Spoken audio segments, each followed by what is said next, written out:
कक्षा 12 की ये अगली कविता, चौथी कविता। क्या नाम है कवि का? रघुवीर सहाय। रघुवीर सहाय का जन्म कब हुआ है? 1929, लखनऊ, उत्तर प्रदेश। इनकी प्रमुख रचनाएं कौन सी हैं? दूसरा सप्तक में इनकी कविता है, इनकी रचना है, जो कि अज्ञे द्वारा संपादित है। दूसरा सप्तक 1951 में, इसमें इनकी रचना है। इनका आरंभिक कविताएं नाम से इनके फिर है महत्वपूर्ण काव्य संकलन। क्या है? सीढ़ियों पर धूप में, आत्महत्या के विरुद्ध, हंसो हंसो जल्दी हंसो। पत्रकारिता में क्या? ऑल इंडिया रेडियो के हिंदी समाचार विभाग से संबंध रहे। फिर हैदराबाद से निकलने वाली पत्रिका कल्पना और उसके बाद दैनिक नवभारत टाइम्स तथा दिनमान से संबंध रहे। सम्मान इनको क्या मिला? साहित्य अकादमी। और पिछली जो कविता थी उनके कवि कुंवर नारायण को क्या मिला है? साहित्य अकादमी भी मिला है, व्यास भी मिला है और ज्ञानपीठ भी मिला है। और रघुवीर सहाय को क्या मिला है? साहित्य अकादमी पुरस्कार। इनका निधन कब हुआ? 1990, दिल्ली में। कुछ होगा अगर मैं बोलूँगा, टूटे न टूटे तिलस्म सत्ता का, मेरे अंदर का एक कायर टूटेगा। रघुवीर सहाय समकालीन हिंदी कविता के संवेदनशील नागर चेहरा हैं। सड़क, चौराहा, दफ्तर, अखबार, संसद, बस, रेल और बाजार की बेलौस भाषा में उन्होंने कविताएं लिखी।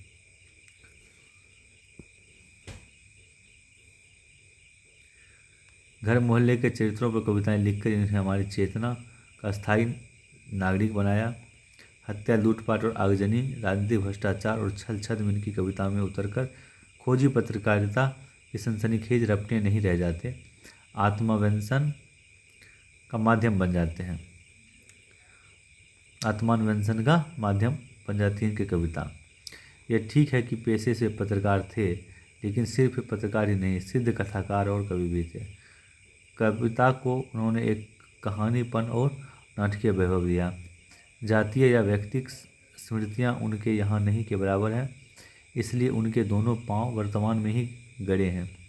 बावजूद इसके मर्म उजास और व्यंग बुझी खुरदरी मुस्कानों से उनकी कविता पटी पड़ी है। छंदानुशासन के लिहाज से भी वे अनुपम हैं, पर ज़्यादातर बातचीत की सहज शैली में ही उन्होंने लिखा और बखूबी लिखा।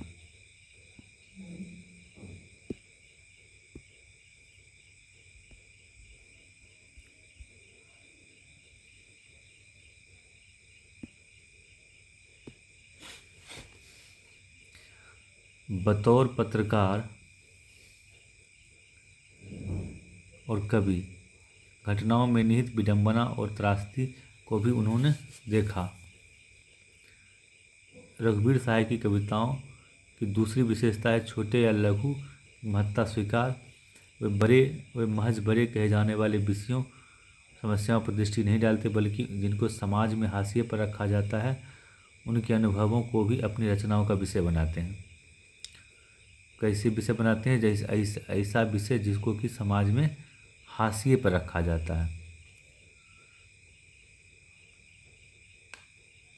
रघुवीर जी ने भारतीय समाज की ताकतवरों की बढ़ती हैसियत और सत्ता के खिलाफ भी साहित्य और पत्रकारिता के पाठकों का ध्यान खींचा। रामदास नाम की उनकी कविता आधुनिक हिंदी कविता की महत्वपूर्ण रचना मानी जाती है। क्या नाम है उनकी कविता का? रामदास। अत्यंत साधारण और अनायास ही प्रतीत होने वाली शैली में समाज के दारुण विडंबनाओं को पकड़ने की कला जो रघुवीर सहाय की कविताओं में मिलती है, उसका प्रतिनिधि उदाहरण यहाँ प्रस्तुत कविता में कैमरे में बंद अपाहिज है, जो कौन से संग्रह में है? लोग भूल गए संग्रह से ली गई है। शारीरिक चुनौती को झेलते व्यक्ति से टेलीविज़न कैमरे के सामने किस तरह के सवाल पूछे जाएंगे, कार्यक्रम को सफल बनाने के लिए उसकी कैसी भंगिमा की अपेक्षा की जाएगी, इसका लगभग सपाट तरीका बयान करते हुए एक कवि ने एक तरह से पीड़ा के साथ दृश्य संचार माध्यम के संबंध को रेखांकित किया। किसी की पीड़ा को बहुत बड़े दर्शक वर्ग तक पहुंचाने वाले व्यक्ति को उस पीड़ा के प्रति स्वयं संवेदनशील होने और दूसरों संवेदनशील बनाने का दावेदार होना चाहिए। लेकिन विडंबना यह है आप जब पीड़ा को पर्दे पर उभारने का प्रयास करते हैं, तब कारोबारी दबाव के तहत आपका रवैया संवेदनहीन हो जाता है। सहाय जी की यह कविता टेलीविज़न स्टूडियो के भीतर की दुनिया को उभारती है, लेकिन यह आवश्यक नहीं कि इसे सिर्फ टेलीविज़न के माध्यम से जोड़कर देखा जाए।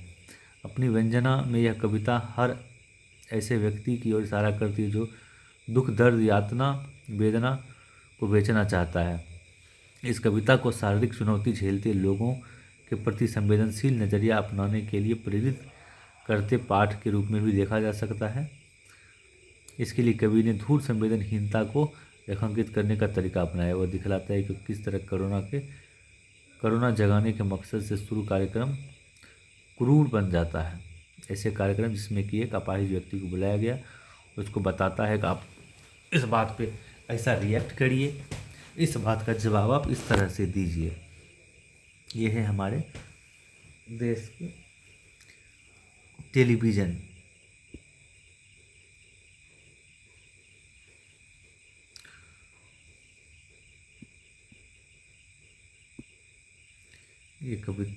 ये कविता है कैमरे में बंद अपाहिज।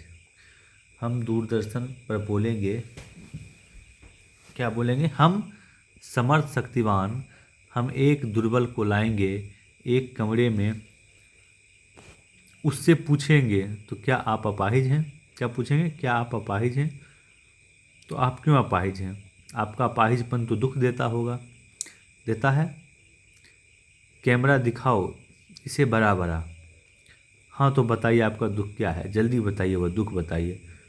बता नहीं पाएगा। सोचिए, बताइए आपको अपाहिज होकर कैसा लगता है। इसी तरह के संवेदनहीन सवाल पूछे जाते हैं लोगों से कि आपको अपाहिज होकर कैसा लगता है। कैसा यानी कैसा लगता है। हम खुद इशारे से बताएंगे कैसा।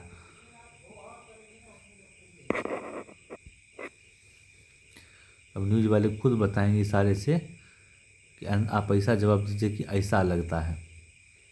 सोचिए, बताइए, थोड़ी और कोशिश करिए, यह अवसर खो देंगे। आप जानते हैं कि कार्यक्रम को रोचक बनाने के वास्ते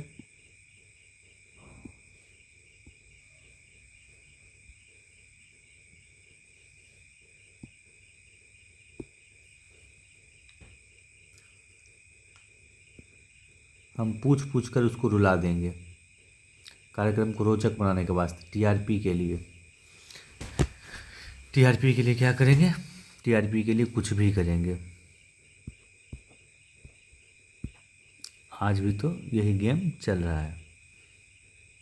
इंतज़ार करते हैं आप भी उसके रो पड़ने का, क्या अपाहिज कब रोएगा? दर्शक भी करते हैं। बताइए। यह प्रश्न नहीं पूछा जाएगा। हम फिर पर्दे पर दिखलाएंगे फूली हुई आँख की एक बड़ी तस्वीर, बहुत बड़ी तस्वीर। उसके होठों पर एक कसाहट भी। आशा है आप उसके अपंगता की पीड़ा मानेंगे। ये दिख रहा है उसके चेहरे का हाव भाव, वो दर्शक आशा करता है कि उस अपंगता की पीड़ा मानते हैं। एक और कोशिश। दर्शक धीरज रखिए, देखिए, हम दोनों एक संग रुलाने हैं।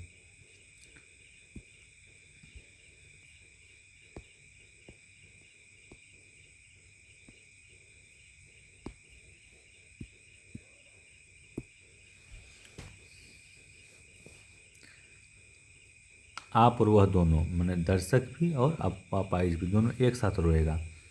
कौन रुलाएगा? कोई न्यूज़ वाला। कैमरा बस करो, नहीं हुआ, रहने दो। पर्दे पर वक्त की कीमत है। अब मुस्कुराएंगे हम। आप देख रहे थे सामाजिक उद्देश्य से युक्त। अब क्या ये बोल रहे हैं कि कैमरा को बस करो, नहीं हुआ, रहने दो। पर्दे पर वक्त की कीमत है। लिमिटेड टाइम में उसको दिखाना है जो चीज़। अब मुस्कुराएंगे हम। अब वो हंसने लगा, खुश हो गया, मुस्कुराने लगा। जितना एक्टिंग करना था वो कैमरे के सामने एक्टिंग कर लिया।